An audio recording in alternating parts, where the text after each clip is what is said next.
Olá, professor Luiz Rezende, começando mais uma aula de informática, dando continuidade aos elementos de segurança. Afinal de contas, como eu pontuei com você na aula anterior, não só para a sua área, que é a área de fiscais e controle, mas praticamente para todo estudo de concurso público em informática, segurança da informação é um dos temas mais importantes. E aí, eu vou começar a trabalhar com você agora as ferramentas de proteção que cai em prova, óbvio, senão não estaria aqui falando. Porém, as formas de atacar a informação caem muito mais. Deixa eu dar uma calibrada no som aqui para não estourar. Então, as formas de ataque caem muito mais em prova do que as formas de proteção. E por que as formas de ataque caem mais do que as formas de proteção? Porque a banca organizadora está preocupada em saber se você vai fazer uma grande besteira, né? Essa que é a realidade. Está preocupada em saber se você vai ter uma ação que faça você, por exemplo, prejudicar a estrutura organizacional da empresa. E aí tem um problema que eu quero tirar desde já. Nós estamos acostumados a chamar os programas de proteção de antivírus.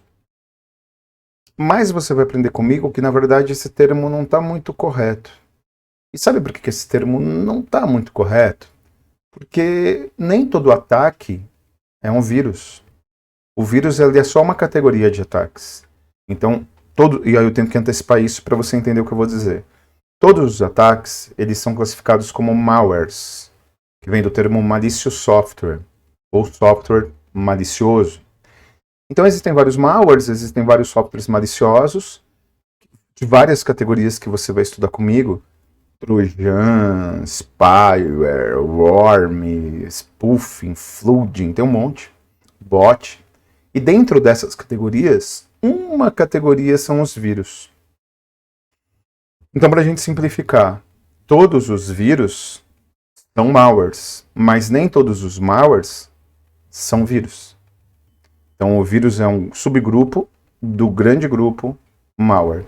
Portanto, se a gente for chamar o programa de proteção de antivírus, tecnicamente, eu estou partindo da premissa que eu só vou proteger contra um elemento. Eu só vou realizar proteção contra um aspecto da informação e não com todos os elementos da informação. É exatamente assim esse conceito, exatamente assim esse elemento. Eu estou protegendo contra um aspecto, eu estou protegendo contra um elemento e não todos.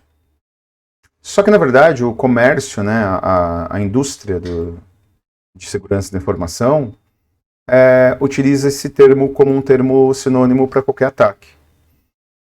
Quando você terminar de assistir todas as aulas, você vai pensar o seguinte, peraí, então se é antivírus, ele não protege contra o Trojan, ele não protege contra o spyware, ele não protege contra a backdoor, porque esses não são vírus.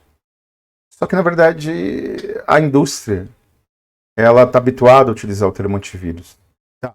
E para o meu concurso? E para o que interessa? Para o que interessa, a maioria das bancas organizadoras utiliza antivírus.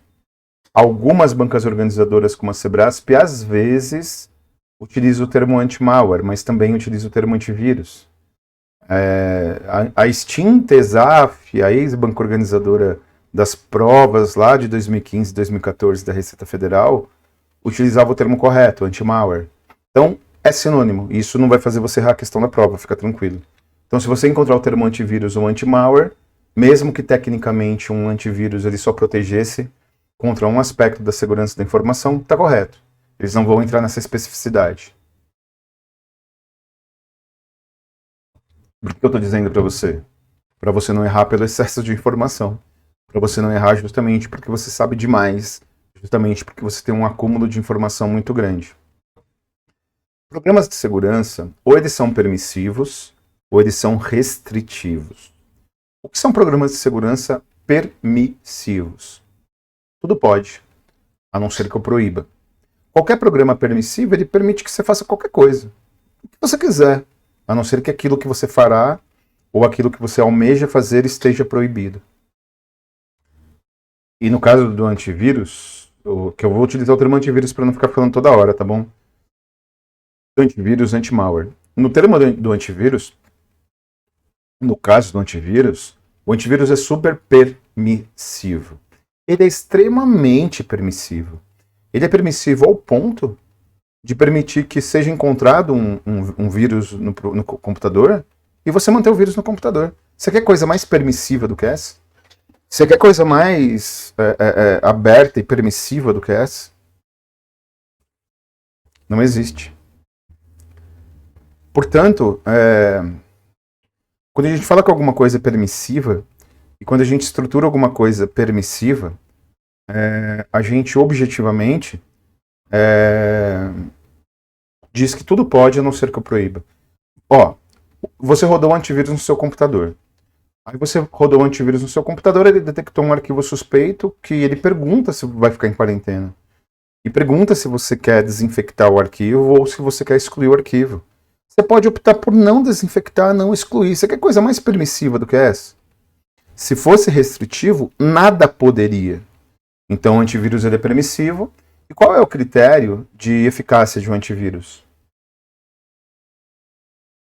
Na verdade, o único critério de eficácia do antivírus é a atualização constante da biblioteca. Não, é só isso. Atualização constante da biblioteca de vírus. Do que adianta um policial, polícia civil, não ficar se atualizando, um delegado, por exemplo, da polícia civil, não ficar se atualizando nos golpes atuais? Ele vai ficar desatualizado, né? É a mesma coisa aqui. Então, quando você baixa um antivírus no seu computador,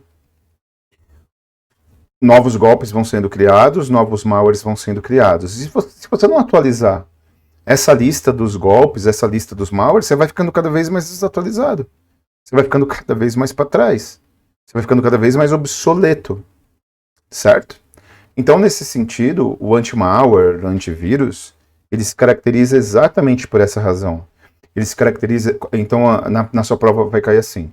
Indica a alternativa que apresenta o critério de eficácia do anti-malware, do antivírus. E o critério de eficácia do anti-malware, do antivírus, é atualização constante da biblioteca de malwares, da biblioteca de vírus. Perfeito? É exatamente isso. Não é se ele é pago, se ele é gratuito, se ele é um software livre, se ele é um software proprietário. Se você não atualizar constantemente a biblioteca de vírus, a biblioteca de malwares, ele vai te proteger de forma cada vez mais obsoleta. Bom, nem todo antivírus é anti-trojan. Nem todo antivírus é anti-spyware. O que é o Trojan? O Trojan é um programa que se passa... Depois eu vou detalhar, né? O Trojan é um programa malicioso que se passa por algo inofensivo. Por exemplo... Trojan, por exemplo, ele pode ser um game. Enquanto eu estou jogando o game, feliz e contente, ele fica instalando alguma coisa negativa lá, algum vírus. Então toda vez que eu jogo o game que eu jogo, ele roda normal. Eu não estou desconfiado do game porque eu jogo o game. Então toda vez que eu estou jogando o game, ele instala um vírus no meu computador. Já aconteceu com você passar o antivírus? Você acha que você não tem vírus nenhum no computador? Aí quando você vai visualizar, parece que você tem 8.636 vírus. Você fica apavorado. Pois é, pode ser só um trojan, que fica o tempo todo instalando a mesma coisa. Então, para que o antivírus ele também seja anti-trojan, ele precisa realizar o tempo todo a auditoria de acesso. Espera aí, o vírus X foi instalado quando anteriormente eu rodei o programa Y. O vírus X foi instalado de novo quando rodou de novo o programa Y. Então, ele faz uma auditoria de acesso, ele identifica aquele programa como um possível trojan. Porque se ele não for anti-trojan, ele só vai pegar o vírus. Ele não vai pegar a origem do vírus. Então você acha que você está protegido, mas cada vez mais você está ficando desprotegido porque o programa que você confia está instalando malwares no seu computador. Então o critério para que o antivírus ele também seja classificado como anti-trojan é a atualização, é a auditoria de acesso. E anti-spyware? Spywares são categorias de programas maliciosos que eu também vou detalhar com você, que se caracterizam por rodarem de forma oculta. E quando eles rodam de forma oculta, quando eles rodam de forma maliciosa e oculta, eles se caracterizam por serem programas que você não visualiza. Então, como que eu vou me proteger contra um programa malicioso que eu não visualizo? Então, não adianta nada o antivírus ele ficar lá dormindo e só rodar quando eu ativar. Para que um antivírus ele também seja anti-trojan, ele precisa ter como característica, deixa eu atualizar aqui, ele também precisa ter como característica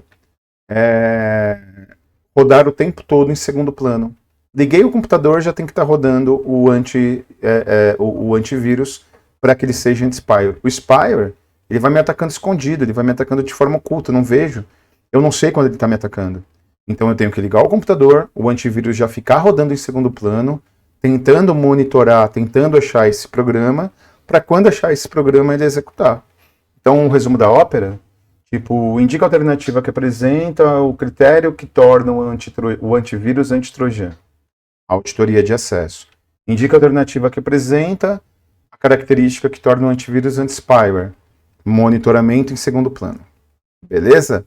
E se a questão for qual o critério de eficácia do antivírus, atualização constante. Sobre o antivírus são esses elementos que você tem que memorizar para sua prova. Abraços, força e honra, até a próxima.